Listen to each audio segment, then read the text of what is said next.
Details from last night's town council meeting on this episode of Barnstable Today. It's Friday, May 22nd, 2015. I'm Sarah Mannel.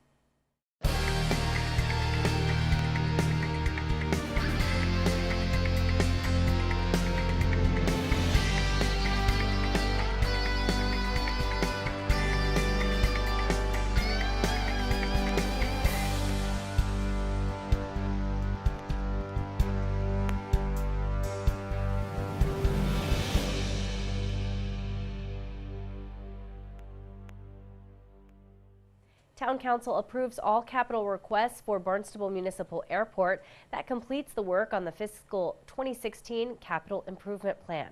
Councilors discussed the West Barnstable Shooting Range initial assessment that was co-authored by Dr. Richard Petticord. Petticord attended the meeting and talked about his study and the options he believes are viable. We said there were two classes of options. One is either cease shooting, and if you cease shooting under the regulations, then the site must be cleaned up, remediated. If you continue shooting, then the site's going to have to be remediated when shooting ceases. But as long as shooting continues, the regulations allow or require dealing with the lead by managing it consistent with US EPA's best management practices for lead at outdoor shooting ranges, which is kind of the one of the foundation stones of the Lead Shot Initiative. So if we look at the option of ceasing to shoot and therefore remediating the site now, the major steps are some preliminaries, not unimportant, but preliminaries.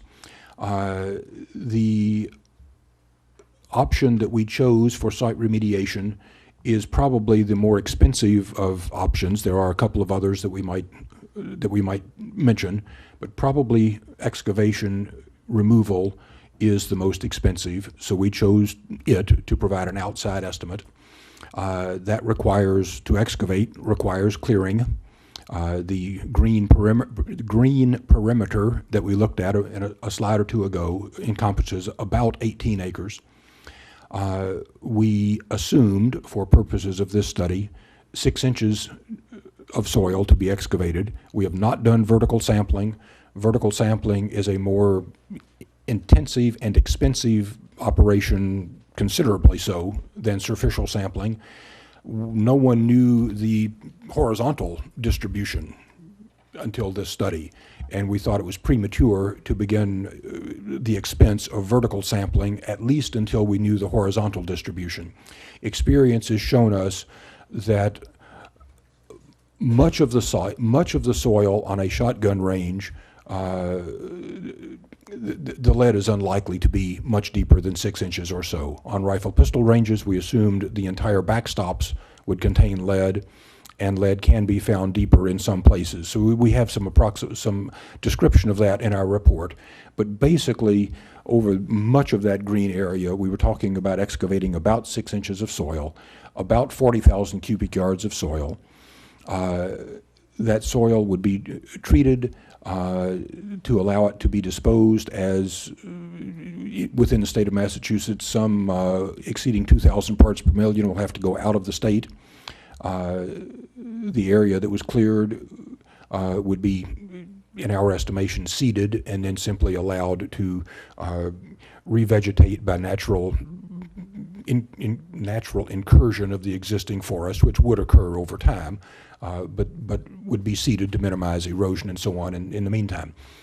That costs something on the order of $7.5 to $9.5 million as a planning level approximation. The other alternative, or category of alternatives, would be to continue shooting at the site. Under the regulations, if shooting is ongoing at a range, the lead must be addressed by managing it consistent with the US EPA best management practices for lead. That is implemented through an environmental stewardship plan, which was developed. There was an environmental stewardship plan developed by Horsley Whitten for this site a few years ago. It's a good plan and would be consistent for operating operating the range, providing the environmental protection through management of the lead that is there now and that which would be added from future shooting, and then when the updated ranges were to close at some unknown point in the future, then complete remediation would have to be done at that time because shooting would have ceased. So we looked at the options for developing new range. The visuals are going to focus on shotgun, but to avoid, because that's the more challenging component, if you will. But let me address rifle pistol. I do not want to overlook that. We immediately faced the question of, if you're going to continue shooting, well, what sorts of ranges would we be thinking about? So we looked at continuing the same sort of thing that has gone on there in the past. A pistol range, a rifle range, both of essentially the same capacity numbers of shooters that's there now, and a shotgun range. The rifle pistol range, and by the way, we would encourage that if the ranges were to be reopened, that they be done as supervised ranges rather than having them open for anyone to come anytime, establish hours, and provide a range officer there to oversee things so that the shooting is done safely and responsibly. Quite honestly, people who design shooting ranges will tell you that design and construction is only part of a well-operated, modern, safe shooting range. The other part, and a major part, is oversight and management and supervision. And we would encourage that these be supervised ranges rather than unsupervised, recognizing that is an operating cost.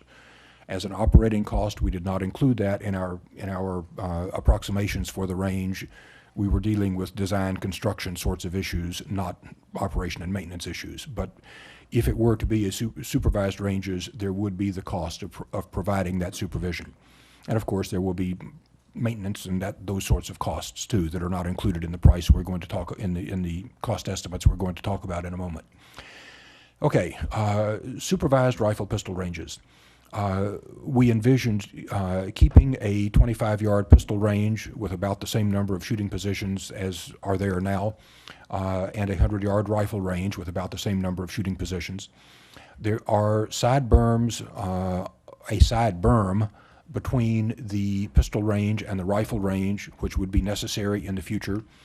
We would recommend constructing side berms down the full length of both sides of the rifle and pistol ranges, as well as earthen backstops, all consistent with National Rifle Association range sourcebook guidance, sort of the standard for range designs. But we would encourage full height side berms and backstops, the full length of both ranges, having to do with containing bullets on the range. That is important. We also envisioned overhead baffles on the rifle range.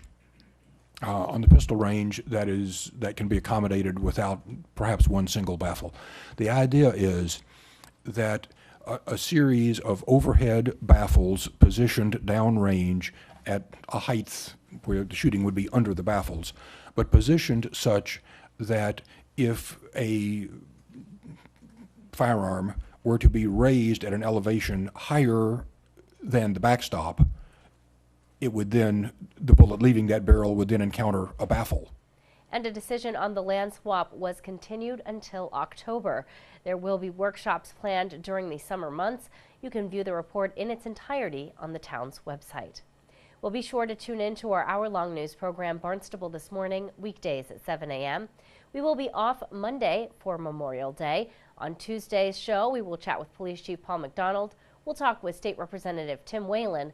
Plus, we'll have all the news and information you need. For Barnstable Today, I'm Sarah Mannel.